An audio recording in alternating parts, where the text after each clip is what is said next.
So as Vitaly said, I'm Sarvesh. I'm part of the ALCF group at Argonne.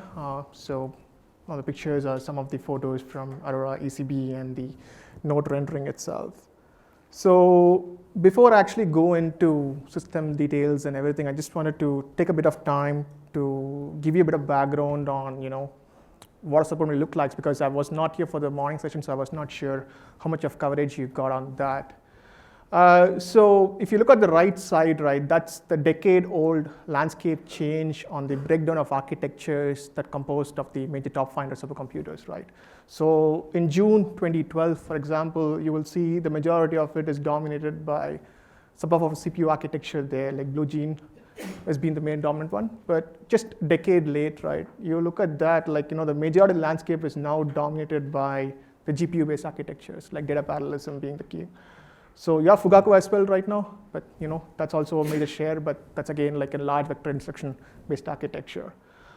So from this landscape, what's been the key challenge to get to Exascale is just like processor to power to cooling efficiency, right? How much you can cram into the silicon so that you can extract maximum performance out of it with the constraints of the thermal and the power envelope that you have. So those have been the major challenges. So throughout this talk, I will just focus where the major computing performance comes from for Aurora. So, but do keep in mind there are other aspects of it, like for example, network, which is also quite important for a supercomputer, but I wouldn't go too much into details due to the time constraints of just half an hour that we have today. So to go back here, like I've taken a snapshot of the latest top 500 breakdown of the different architectures. And what I wanted to highlight is majority of it is some form of data parallel system like GPUs, right? So that has been what is dominating performance for most of the supercomputers. So Aurora is going to be no different. We are going to have a GPU from Intel, the Ponte Vecchio architecture, which is again like a massive multi-tile packaging system that's evolved over several years now to formulate and eventually give us the majority of the performance in the supercomputer. Two things that were necessary to make this happen, in Intel's old words, is the packaging technology, because the number of different tiles, right, like as you see the different components, they're all manufactured with different fabrication scales. And then there had to be some kind of a communication topology that had to be developed together to package all of this into a single silicon wafer. So that is very interesting. And as a computer architect, I feel like we are in the golden era. I think people said this before during the day. So we have too many new architects coming up, and that makes the whole landscape very interesting. So this is how the Exascale roadmap has been formulated. And right now we are in the frontier Aurora, and then soon we will have the El Capitan coming up later on as sister labs. Just to show that this is not something that happens overnight. It takes over a decade to plan things and come about to formulate a new architecture. Okay, as I briefly said before, right, the majority of performance for the Aurora supercomputer comes from the XE GPU, or the Ponte Vecchio GPU is a specific iteration that we have in Aurora. Okay, here just to try to highlight, like basically everybody would have heard of NVIDIA and AMD GPUs, like discrete cards for a long time. But Intel has been in the market in the integrated share for quite some time, right? Their architecture has been found in laptops and CPUs for a very long time. So what they've essentially taken that architecture, expanded it to discrete level, added many components to it, right? I'll try to highlight a bit of them later on. But here I've just shown a brief examples of what is the current trend that we have out in the market.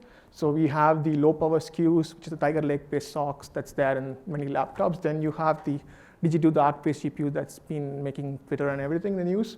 And then soon we will have the Ponte Vecchio-based GPU that's going to be the first in the Aurora supercomputer, right? And this is something that's evolved over the years, and it's not something like completely revolutionary. So as a programmer, you do not need to be concerned about how do you approach a new GPU architecture, right? That's going to be the question that many of us will ask.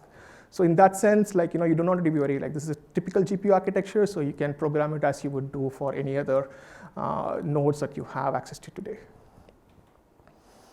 So at Argonne, right, like we don't we just we have to come about this change quite gradually, right? So back in 2019 when we started this, right, we worked out with the Skylake-based integrated GPU, and over the several years that formulated towards 2023 as we look forward to Aurora, we've gone through several iterations of the architecture, right? Like, at least this is not all publicly available, but at Argonne, we have access to them, and we have been trying to test things at scale and work with the company and try to evolve our applications and try to fine-tune them for different architectures and to see. And you can see a very nice evolution that formulates in this picture. You start with a single integrated GPU, then we move on to just like a 2 discrete GPU. Then we move on to like even having 4, and then pretty soon we'll have 6 per node. Why I'm saying this is important is because, like, just like 2 years ago, we were sticking to Gen 4, but Aurora-based node will be Gen 5 PCIe.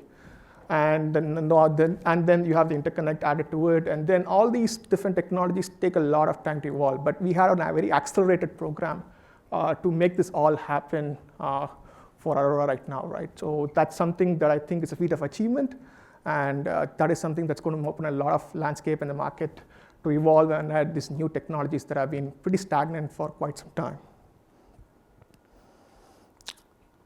So looking at the Ponte Vecchio GPU, I wouldn't bore you with the Gen 9. There's plenty of material available, but I'll just focus on what SKU is going to be there on the Aurora supercomputer itself. So it's going to be based on the Ponte Vecchio accelerator GPU, right? Like, as I said, like, the number of tiles that formulates the package is quite massive, and it was a massive challenge to get it all together into a single wafer to make it all work together well. Right, I have just some specs over there that classifies for what you can get out of like a single GPU right now in ASIC status is the public information that is there. So looking at the architecture itself, like how Intel has approached this problem is to basically solve each of the complexities at a different tile level. So basically for the compute tile, like you have a separate set of processing elements that's put together. And then you have a memory tile that's separate, and then you have the Gen 5, the endpoint communication tile is separate. And then they've gone about communicated this and put together Foveros. And then you have specific technologies for the stack-to-stack communication, and you have technologies also for the communication from the GPU to other GPU as well. So what you're looking at essentially here is a completely new architecture, like that's on par and that would compete with other vendors as well. And coming up with that has been the major challenge for us working with Intel and to make that all happen. So for the Intel GPUs, at least the Ponte Vecchio GPUs, the major or the fundamental computing block comes from the XE core, which composes of several different, they call it vector and matrix engines, essentially like the conventional matrix computations, and then you have specific lower precision cores as well. So these together with a specific amount of L1 formulate the fundamental computing core, and they can have multiple threads running on them to schedule and to run as computations and do. You do not need to consider this as something new. You can still work it out as you would do for other GPUs and use the same parallel programming model to operate on them as well. I will go into a bit more details later on in the slides about the different programming models we support. So as we move on one level up, we have these cores together brought into a single slice, right? Which consists of several of these cores, and then you have a particular computing blocks that are external to it, like for example, the ray tracing units that come with the Ponte Vecchio GPU, and then you have a context that is able to run on all of this. This is a GPU at the end of the day, right? So basically you have one workload that you target and you spread it among all of these different cores. So once you have the slice, then you try to go a level up, right? You try to combine them together and you form a stack. And here you have the memory fabric that communicates across all of these different cores, and then you have the L2, and then you have the stack-to-stack interconnect, and so on and so on. So you can see that as a very fundamental block, you build from the XE core all the way up to a complete stack to work off it. You can find orthogonal things in NVIDIA's architecture or AMD architecture, right? That's why I said this is a typical GPU where you should be able to reuse all the programming languages or the code that we have today to run on this system. Okay, so from the GPU, how do you take it up to a supercomputer, right? Like you need to somehow arrange these components into what we call a compute blade, which forms like a rack that we put into the supercomputer. So here we have the CPU, which is essentially like SPR Sapphire Rapids architecture. So the main element here is that the two things, it's supposed DDR5 and HBM, also on the memory side, and then you have Gen 5. So this is going to let you be able to move data much more faster from the CPU side on the main memory to the GPU. So people who have done programming code on GPUs must know that will be a problem when you have to launch a lot of kernels running on a typical conventional programming model. And then you have the second component where you have this XC link, which basically allows you to connect all of the GPUs that you have in a single node together into a high-speed interconnect. So what this would allow you to do is schedule kernels on the GPU, but then spread it among all of them so that you can pull them all together to work on massive problems. So how does this all look together? This is a rendering of the node, actually a photo of the node and the rendering, and a schematic of how the Aurora blade node itself will look. You have the 6 GPUs that are the main, where you derive most of the performance from. You have the 2 CPUs, memory around it, and then you have the network topology. Again, the network is a separate topic altogether, so I didn't cover this in the slide deck, but do keep in mind that's a different layer above this, which has to interconnect all of these blades together. Again, other challenges is that, density, it's quite high, right? Like you have to worry about cooling all of that. That's also been a massive effort that's had to come up in this system. Okay, so I didn't go too much into the architecture because it gets too much of not enough things that you can do today, right? Like what can you do today, right? So Intel's solution to programming these GPUs, again, like they didn't have the background of CUDA, they didn't have the background of discrete GPUs for a long time, so they had to formulate everything from scratch. So what they came up with this one API strategy where they said that they will have a unified programming model that would cover both the CPUs and GPUs, and not just for Aurora supercomputer, right? Like this is a complete ecosystem that would basically work from your laptop, like if you have an integrated GPU to a discrete GPU to all the way up to a supercomputer. They wanted to drive a programming model or a programming effort that would let ecosystem change to come into picture to have more competition in this space. So this key answer for them is this one API-based architecture. So it's not just the high-level programming model, right? Like you need to look at the stack in deep, right? Like you have the low-level abstraction layers that needs to talk to the hardware. Right from there, all the way up to specific libraries that target the GPUs, like acceleration libraries like MKL and DNN, all the way up to like the frameworks and all the way up to the programming models. All of these have to be built up from scratch and to be targeted and analyzed and optimized for these programming models. So that's been a key effort from both our side at ALCF working with Intel and from Intel side to us to be in like a bipartisan approach to improve on all of these terms. So looking at this slide, I've taken down from our early science projects that we have, the developing code for the Aurora computer, like they have different programming models here. So I've taken out a pie chart and to just show what the landscape is of the different applications and what programming models they use. And what we find is that DPC++, I'll go into details later on the slide, but DPC++ is C++-based extension, like then we have OpenMP, and then Cocos seems to be the main dominating factors. But we do support other things like OpenCL and Fortran and etc., but that's just like minor applications. But this is just a pie chart to show that the major applications and where they try to use the performance that comes from the GPU and how they do it for their applications. Okay, so SYCL DPC++ came about it's an open extension to C++ programming model. Right, again, I think I'll probably try to put these slides up somewhere so they can get the links later on. But this is essentially an answer to targeting accelerators, right? You need to imagine, right now, if you look at the programming landscape, if you have conventional supercomputing, you have code that is pretty much written in Fortran, C, or something like that, right? MPI has been there for a long time, but accelerators have been here for a very short scape in that history. So that's been CUDA, that's been quite dominant, and then now you have AMD that's coming in with their own version of CUDA and ROCm stacks, and then we have this DPC++. Intel didn't want to consider and create a new application model or an application programming model again. So what they essentially did is looked at this Chronos specifications of SYCL, which essentially targets C++ code for accelerators. And they took it and implemented their open source version, DPC++, which is a SYCL specification implemented with Intel's own extensions to it.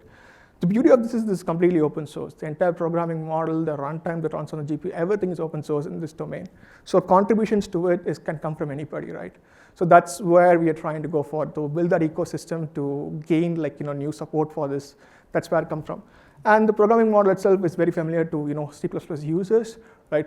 people who are like come from that background, like it's a very typical understanding of that. This is an example of a stream benchmark that's implemented in DPC++ here. I have the link there. I'll try to paste it again in the group later on. So OpenMP has been, again, one other programming model. It's been used very rapidly or very much on CPUs. And then over the last decade, it's been migrated to work with GPUs as well.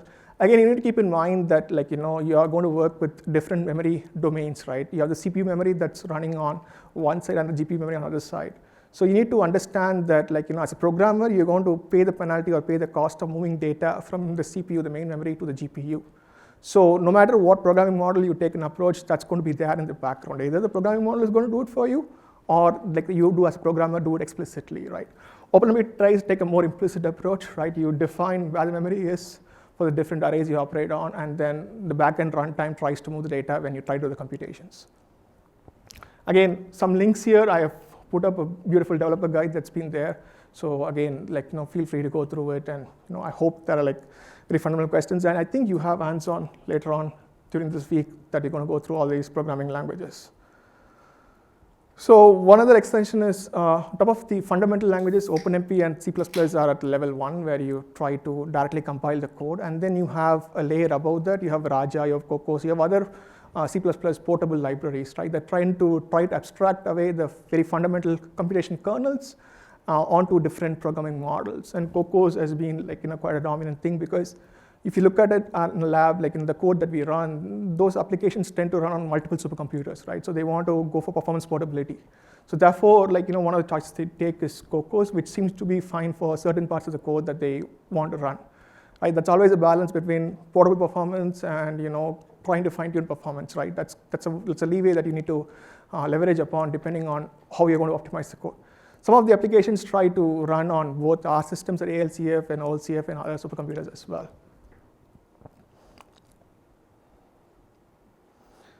Okay, so this is our one slide. I didn't want to start with this slide at the beginning, but again, I tried to have everything that makes up Aurora in just this one slide, so it's easier for me to go through it. But again, do remember each of these topics are itself in a separate deck that's going to take a long time to cover.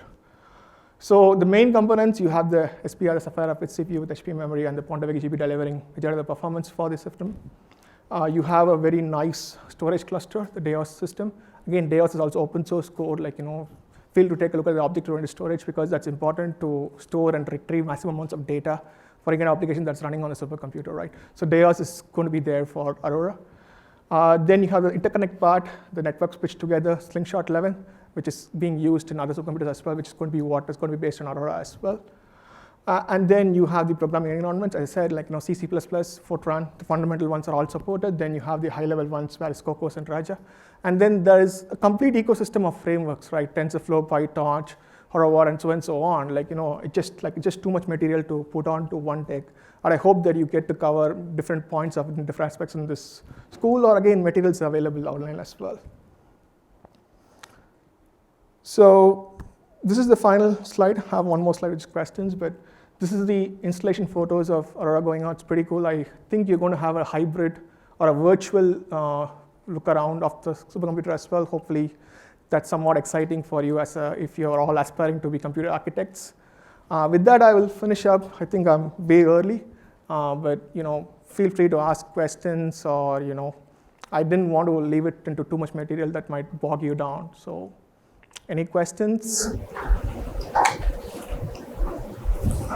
What are the advantages of Intel GPUs compared to NVIDIA or AMD GPUs? Right. So the question was, what are the advantages of Intel GPUs versus NVIDIA and Let me put it this way, right? If you have only one GPU to choose from, that's going to limit your options, right? So the ecosystem of bringing about more GPUs is going to improve competition, right? So once competition comes about, it's good for a programmer. You can get access to resources at a much more, a cost-effective price. So I would say having more GPUs or more architectures is good, rather than having just one vendor or one particular company dominating the entire ecosystem. And I think that is a good thing, right? In a golden era of having so many different architectures from so many different companies, and that's really breeding competition to come about with new things. Yeah? I guess from your experience, so you have all these different programming models, OpenMP, SYCL, DBC++. Mm-hmm. Do you find developers are just picking one and then they stick with that for the application, or are they mixing in a single application all these different things? We have all three of them. Right? The question was, are developers sticking to one programming model, or are they mixing stuff together? The answer to that is that, at least in our experience from working with the different application developers, we are seeing all three of them. The certain applications, they tend to focus on only one particular programming model because they have historically been using that for a very long time. Some applications are very open. They're trying to mix things with OpenMP and SYCL together. Some applications are even mixing Python frameworks on the front end and then using SYCL-based acceleration libraries in the back end, right? So it's an ecosystem that's trying to mix and match things based on how they want to evolve, I would say. Right? Whether they're going to just focus on one architecture or they're going to try to evolve into the next gen architecture as well. And that is where DBC++ comes into really nicely, right? It's a programming model designed to focus on accelerators, i.e. run on two domain memory, right? So you have the CPU and the GPU. That kind of programming model works well. But some programmers do not want to go into a lot of challenges with the programming code itself. They want to get the results out. For them, Python. If not, then you go to OpenMP, and then that suffices. So we have seen a mix of things, and we have had a variety of experience working with different applications. So it's interesting. If you're a programmer and if you're a computer architect, it's very interesting to work on these things. Cool. Any other questions? We have time, so don't feel shy. I wish we didn't have COVID and we could have seen the data center and the large system, right? It's very exciting to see it at this age. So unfortunately, COVID limits us what we can do. So hopefully the virtual tour is pretty cool and get to ask questions, see a bit, and good luck with the school. Hope you enjoy that. Thank you.